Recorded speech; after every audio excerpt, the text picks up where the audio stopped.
Good morning students. आज हम लोग कुछ प्रॉब्लम्स करेंगे बेस्ड ऑन लेंथ कॉन्ट्रैक्शन या लंबाई संकुचन पर आधारित कुछ समस्याएं, कुछ न्यूमेरिकल्स वो सॉल्व करेंगे हम। फर्स्ट प्रॉब्लम है, किसी छड़ को उसकी लंबाई के अनुदिश किस वेग से गतिशील किया जाए कि उसकी लंबाई में 40% संकुचन हो जाए। और calculate the velocity of a rod moving in direction to length that its length contracted is 40%। यानी हमें जो फाइंड आउट करना है वो फाइंड आउट करना है वेलोसिटी ऑफ रोड और छड़ की का वेग। और ये दिया हुआ है कि लेंथ कॉन्ट्रैक्टेड या लंबाई संकुचन है वो 40% है। तो ये दिया हुआ है और ये हमें ज्ञात करना है, वेलोसिटी ज्ञात करनी है और दिया हुआ है लंबाई संकुचन। अब लंबाई संकुचन का क्या मतलब है कि प्रारंभिक लंबाई के अनुपात में उसकी वर्तमान लंबाई कितनी कम हो गई, वो उसका संकुचन कहलाएगा।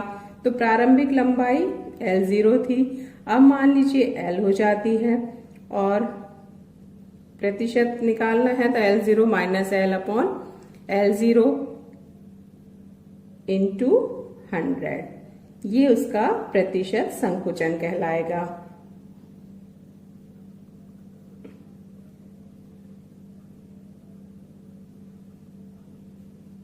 यानी 100 से गुणा करने पर जो मान है वो यहाँ पर 40% है। यानी L0 minus L upon L0 है वो 40 अपॉन 100 या 0.4। तो L0 minus L upon L0 हो गया 0.4। सॉल्व कर लेंगे। L0 minus L equals to 0.4 L0 और सॉल्व करने पर L0 minus 0.4 L0, this implies L है वो 0.6 L0 के बराबर होगा। ठीक है, अब वही फॉर्मूला हम लेंथ कॉन्ट्रैक्शन का लगा देंगे। L is equal to L0 under root 1 minus b square upon C square. Values put कर दीजिए। L की वैल्यू है 0.6 L0 is equal to L0 under root 1 minus V square upon C square। L0 से L0 cancel हो जाएगा, divide कर दीजिए। यानी 0.6 equals to 1 minus we square upon C square का अंडर रूट। वर्ग करने पर हो जाएगा 0.6 का स्क्वायर करेंगे तो वैल्यू होगी 0.36 equals to 1 minus we square upon C square या V square upon C square is equal to 1 minus 0.36। 1 minus 0.36 आ जाएगा 0.64। यानी वी स्क्वायर अपॉन सी स्क्वायर हो गया 0.64। अब इसको स्क्वायर का हम अंडर रूट ले लेते हैं तो v अपॉन सी हो गया 0.8 और v इज इक्वल टू 0.8 सी। तो ये इस जो छड़ है वो 0.8 सी वेग से गतिशील होनी चाहिए, तब उसकी लंबाई में 40% संकुचन हो जाएगा। तो यहाँ हमने वही लॉरेंज रूपांतरण समीकरणों की सहायता से जो लेंथ कॉन्ट्रैक्शन के लिए फॉर्मूला निकाला था वही लगाया है। और लंबाई में संकुचन, अब वैसे सीधे भी लिख सकते हैं कि लंबाई में 40% संकुचित हो गई है, तो यानी अब बची हुई लंबाई कितनी रह गई 0.6। तो हम सीधे L is equal to 0.6 L0 लिख सकते थे, लेकिन प्रतिशत संकुचन का मतलब यही होगा, तो इस तरह से भी हम उसको निकाल कर दिखा सकते हैं। और वही अंडर रूट और वर्ग करते हुए v इज इक्वल टू 0.8 सी इसका मान आ जाएगा। तो ये हमारी एक प्रॉब्लम हुई। इसी तरीके से हम एक और प्रॉब्लम सॉल्व करते हैं।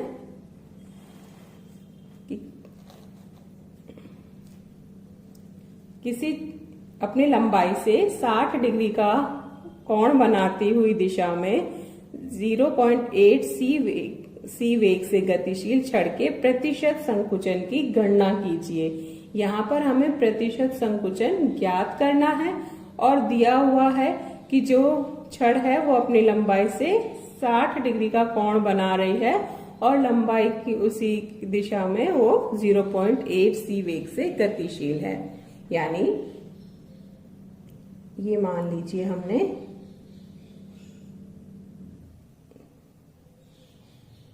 तो ये इस तरीके से 60 डिग्री का कोण बनाती हुई x और y, तो ये जो कोण है वो x अक्ष के साथ 60 डिग्री का कोण बना रही है और यही x दिशा उसकी वेग की दिशा होगी।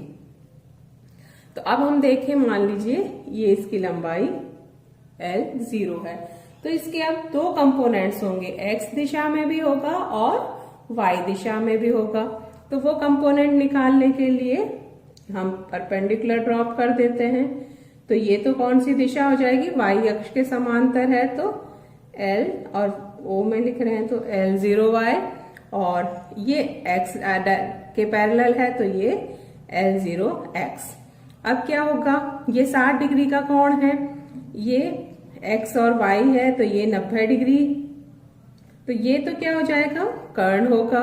60 डिग्री के सामने वाला परपेंडिकुलर या लंब होगा, तो ये भुजा लंब होगी, ये भुजा आधार होगी और ये भुजा कर्ण होगी। तो उसी तरह से हम निकाल सकते हैं कि L0y अपॉन L0 ये क्या होगा, लंब बटे कर्ण। लंब बटे कर्ण किसके बराबर होती है, साइन थीटा। तो यहाँ साइन थीटा की जगह 60 डिग्री, यानी L0y इक्वल्स टू हो गया L0 साइन 60 डिग्री। और साइन 60 डिग्री की वैल्यू क्या होती है, L अंडर रूट 3/2 L0। इसी तरीके से x वाली दिशा में L0x अपॉन L0 ये हो गया साइन 30 डिग्री, और साइन 30 डिग्री 1/2, तो ये हो गया L0 अपॉन 2, तो सॉरी मतलब 1/2, और नेक्स्ट उसमें लिख देंगे हम कि L0x is equal to L0 upon 2। अब जो वेग है वो 0.8 सी वेग से है। लंबाई में संकुचन, ये हमने पहले उसमें पढ़ा था कि लंबाई में संकुचन केवल x दिशा में या गति की दिशा में होता है।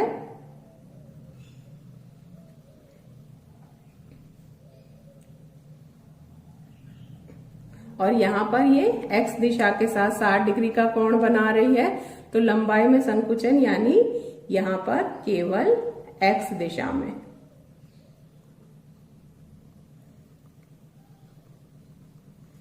केवल x दिशा में होगा। अब वो होगा कितना कि L यहाँ पर x लिख देते हैं, वो L0x under root 1 minus v square upon सी स्क्वायर, वही L is equal to L0 under root 1 minus v square upon C square से यहाँ पर ये दिखाने के लिए कि x दिशा में हो रहा है, क्योंकि दोनों कंपोनेंट्स हैं, तो वो हमने Lx is equal to L0x under root 1 minus v square upon C square.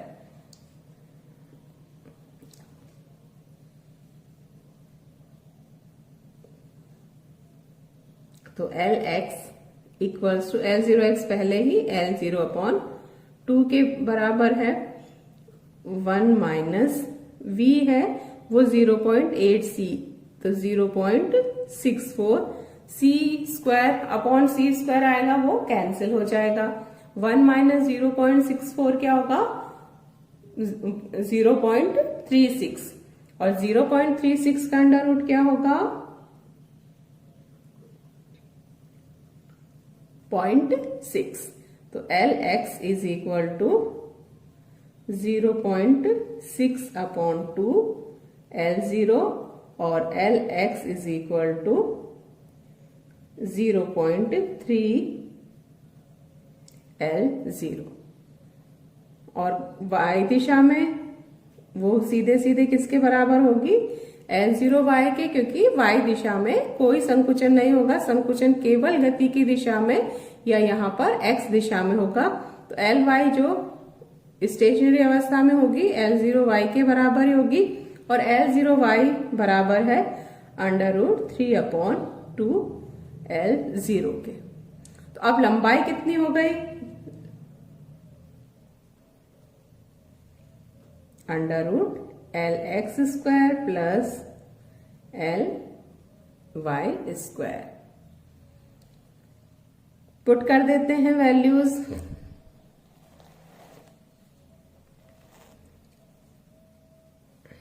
तो LX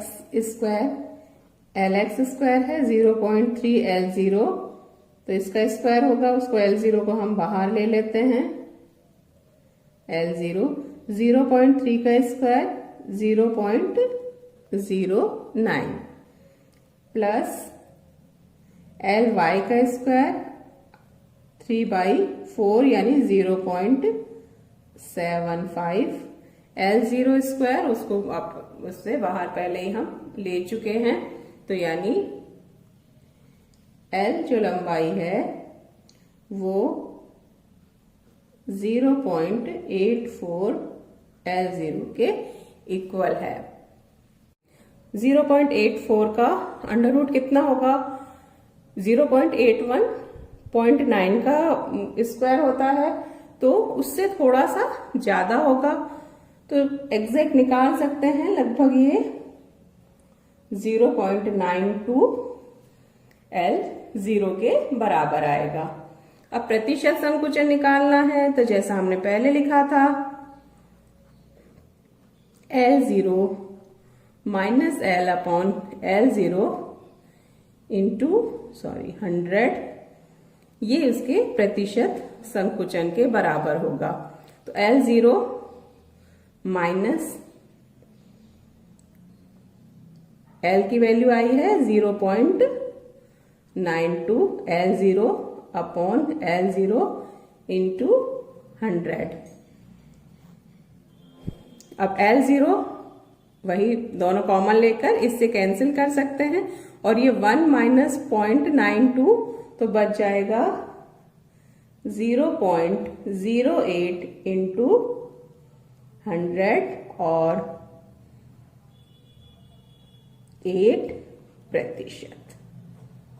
तो अगर 60 डिग्री का कोण बनाती हुई कोई छड़ है, वो अपनी दिशा उस दिशा से 0.8 c वेग से गतिशील है, तो उसमें 8% का उसकी लंबाई में संकुचन आएगा। तो यहाँ बस ये देखने वाली बात है कि क्योंकि यहाँ पर दोनों घटक होंगे, लंबाई जो कोण x अक्ष की दिशा में भी और उसके लंबवत y अक्ष की दिशा में भी, और जो संकुचन होता है वो केवल गति की दिशा में होता है।